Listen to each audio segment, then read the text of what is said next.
On a cold winter day in 1930, a group of early aviators gathered at the Gainesville airfield to pose in front of a Waco 10 biplane in which most had trained and taken their first solo flight.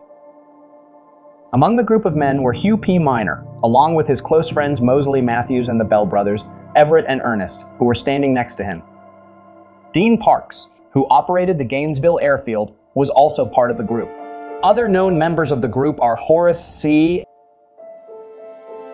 and B.B. Brannan. At the far left, Frank Elmore is seen looking at the other men of the group. Frank was the current co-owner of the Waco 10 biplane, and he had been the flight instructor for most of the men present. This is the story of Frank Elmore, later known as the Flying Bandit. For the next several years, Frank continued to give flying lessons to aspiring pilots from Gainesville. In a later interview, Frank said, "I started flying in 1927, flying as an exhibition flyer and traveling over many southern states." Frank was known as a good-humored but coolly determined aviator, ruddy-faced and enthusiastic to his friends. Officials investigating Frank's past record found the history of a rough and ready soldier of fortune. "I bought a machine gun to protect myself from hijackers when I was in the liquor running business. I started flying Cuban expeditions where I was trading with rebels involved in the Cuban Revolution." He said he was in Miami when first approached about getting the guns. The Constitution, Atlanta, Georgia, Sunday, August 6, 1933. 2 arrested for arms theft from University Arsenal, August 5, 1933. Soldier, civilian in jail at Athens, loot recovered. Frank Elmore, aviator, sought his brains of robbery, believed part of Cuban revolt plot. Athens, Georgia, August 5th. Federal and civil authorities have arrested 2 men and have recovered part of the arms stolen from the University of Georgia military arsenal last month. Frank Elmore, aviator of Gainesville, Americus, and Miami, Florida, is sought as the 3rd man in the case, believed to have been the instigator of the robbery according to Major A.T. Colley, commander of the University Military Unit. Federal officers instituted a careful search for Elmore on Saturday, it is said, without result up to a late hour. His home is said to be in Gainesville, but he could not be found in that city. George Kynard of Gainesville, a civilian, and Sergeant John David Short, supply sergeant of the University Military Unit, are the men under arrest. Kynard was arrested by civil authorities and Short by military officials. Both are in jail here. It is believed that the arms were stolen for use in Cuban revolutionary activities, with the theory that Elmore planned to transport the weapons to Cuba by air. Bond was set for Kynard late Saturday at $5,000, but he was unable to raise it and was still in jail Saturday night. The arms were stolen from the arsenal between June 30th and July 5th. 6 Browning machine guns with tripods and 2 belt loads, several 50-shot automatic rifles, several 20-shot machine rifles, and 3 .22 caliber target rifles were included in the list. Agents of the Federal Bureau of Investigation, Department of Justice, Major Colley and Clark County policemen, Bill McKinnon and Claude Kidd, have been working on the case. 3 under bond and arms plot case. Trio at Athens bound over in connection with theft of rifles. Athens, Georgia, August 14th. 3 men were bound over under $5,000 bonds each in preliminary hearings before United States Commissioner Sarah K. Hawkins here late Monday afternoon on charges of receiving, concealing, and disposing of stolen United States government property in connection with the recent robbery of the University of Georgia Arsenal. The men, Otis Goosh, Jackson County farmer, and Paul Sorrow and John Fuller, Athens youths, confessed their part in the crime last week. They did not testify today. George Kynard, Gainesville, is being held in jail here under $5,000 bond following hearing last week. He was arrested by and confessed to Clark County policemen Claude Kidd and Bill McKinnon, Solicitor Henry West, and Major A.T. Colley in the step that led to the arrest of Goosh, Sorrow, and Fuller, the recovery of a few rifles at Goosh's home, and sent Department of Justice agents, Army, investigators, and county policemen in quest of Frank Elmore, former Athens and Atlanta aviator. Elmore was described as commander in Cuban rebel army, and the guns were stolen to be sold to revolutionists. In an interview months later, Elmore would state the following: I didn't actually rob the arsenal, but I had it done and know who did it. I got the guns and sold them to Cuban rebels. I had a proposition from them before I made arrangements for the robbery. Otis Gooch has nothing at all to do with the theft of those guns. He is an innocent man. I stored them in his barn near Jefferson, and he didn't even know they were stolen.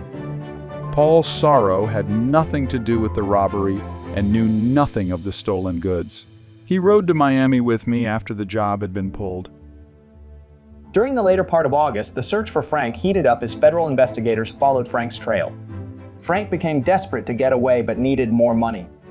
Since he was already wanted by the feds, Frank decided that the solution to his problems was to rob a bank.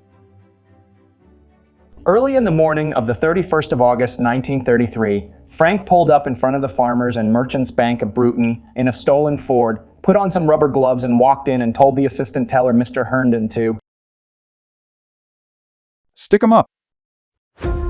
I looked up and saw the muzzle of his machine gun pointing at my head. The bandit told me to lie down, so I did. He looked around the bank and saw the safe. He then told me to get up, which I did. He then ordered me to put all the money in a sack and hand it over. In the vault there was approximately $7,000. I put about $5,000 in 20s and 10s in the sack and about $1,500 in ones. The rest was in silver. Pick up the sack and walk ahead of me to the car. We walked to the car, me carrying the sack. I opened the door and put the money on the floor. I started to get into the car too, but he ordered me to lie down on the running board and fender with my head toward the engine. He had me covered the entire time with his machine gun. Besides the bag of money, the bandit also took 2 rifles which had been in the vault. We rode about 2 miles down the road when he slowed up and ordered me off. It was all done so quickly I could hardly realize what was happening. He quickly rode off in the direction of Wrightsville. After dropping Herndon off, Frank continued driving the Ford where he abandoned the stolen car in the woods 3 miles from Dublin. Immediately after the robbery, the local sheriff had formed a posse of men and hound dogs looking for Frank.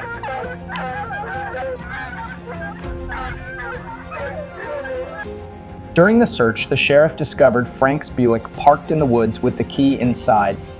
Unluckily for Frank, they found an able seaman certificate with Frank's picture and a penciled notation requesting that Mrs. F.W. Elmore of Americas to be notified in case of injury.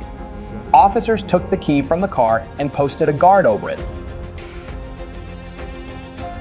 During this time, while running through the woods, Frank hid his loot at various points, placing the silver in a hollow of a tree and hiding the cash in bushes along the way, including the rifles and his submachine gun. Frank made his way back to the location where he had left his Buick. Finding the key missing, Frank took the change of clothes, a naval officer's uniform that he had left in the car, and continued his escape. For some reason, the guard left to guard the car had been unable to block Frank's escape. Frank left the woods and flagged down a former bus line operator who was driving by. Can you give me a lift across town to my friend's house? I'll pay you for your troubles. Okay, Mac, hop in. Where are we heading?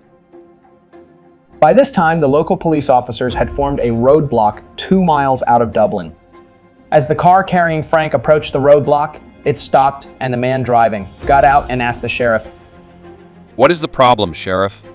"We are on the lookout for a man by the name of Frank Elmore. He robbed the bank early this morning." Well, I picked up a man a few miles back. He might be the man you were looking for. The driver led the sheriff back to his car. Sheriff Adams knew Elmore immediately, as he had been hanging around Dublin for several weeks. The sheriff told him he was under arrest. Elmore denied his identity vigorously, although they put him in their car and started back to Dublin. Frank relaxed, Sheriff Adams said, and acknowledged his identity on the way. He then agreed to help them look for the money he had hidden. During his getaway, Frank had run perhaps 20 miles, part of the time from men and part of the time from track dogs, which had been brought from the state farm. He had crossed the river, either by boat or by swimming. His trousers were tattered and wet, and he was almost prostrated with exhaustion. It was reported that Frank cheerfully helped the officers hunt for the stolen money. The biggest cachet of bills was recovered, and the silver hidden in the hollow tree was located. The machine gun and one of the rifles were recovered, but the second rifle, which Elmore said he had hidden in bushes beside the other, could not be found. Less than $100 remained lost. Lewis Clark was arrested after officers learned that he had left Frank's Buick at the parking place in the woods, and that he had been seen with Elmore during the morning in the stolen Ford. Both he and Elmore were placed in the Lawrence County Jail.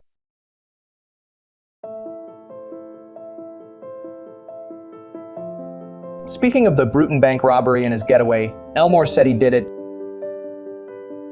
because my wife and kids were hungry. My family is in Hendersonville, North Carolina, and needed the money. You know, a man will do anything for his wife and children. I had no intention of killing anybody, but I had that gun in case I needed it. It was loaded and I was ready to shoot it out if I had been cornered. I made him get on the running board because I knew nobody would shoot with him lying there. It was my first holdup, and I had planned it for several days. All I wanted was some money to send to my wife and kids. But didn't you want some money to get out of the way of federal authorities? Frank was asked. Yes, I was going to leave with some of it. My trail had been kept hot by federal investigators, and I was making every effort to get away. I was going to give myself up when I knew they had the dope on me and there was no use of my running away any further. I had made my plans to stage the holdup when I met my good friend Clark on the streets of Dublin. He asked me if the government wasn't after me. I told him I was not wanted, but I knew he could tell I was lying, so I told him. I asked him to take my car to the swamp so that I could hide. He did that, and I got out about 2 miles from Dublin. Clark knew nothing about the robbery plans, but I had stolen a Ford from the hotel in Dublin the night before and had parked it out there. I got in that car and went to Bruton. It was believed here that Elmore had a plane ready at Miller Field for his escape by air. It was said that a man answering his general description left a plane there several days ago, but the license showed a Tampa, Florida woman as the owner. When asked about the plane, Elmore said, I hadn't been in an airplane for more than a month.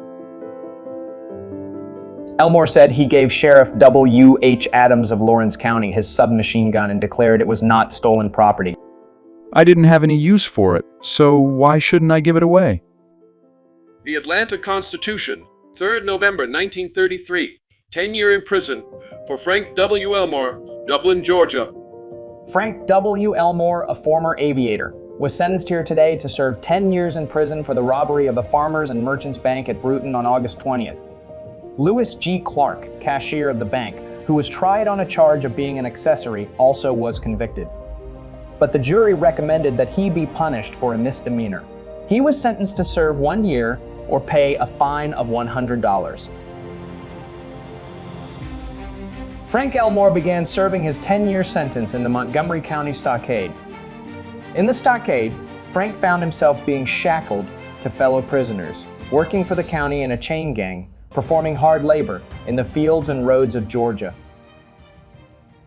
The Macon Telegraph, February 14, 1934. Elmore and 7 other prisoners escaped from gang. Frank Elmore, Mount Vernon, Georgia, February 13th.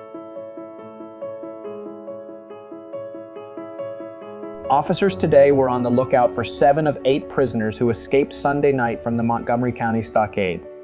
One of those who escaped was Frank Elmore, amateur aviator, serving a 10-year sentence for robbing the Farmers and Merchants Bank at Bruton, Georgia. One of the 8 has been recaptured, but no trace has been found of Elmore.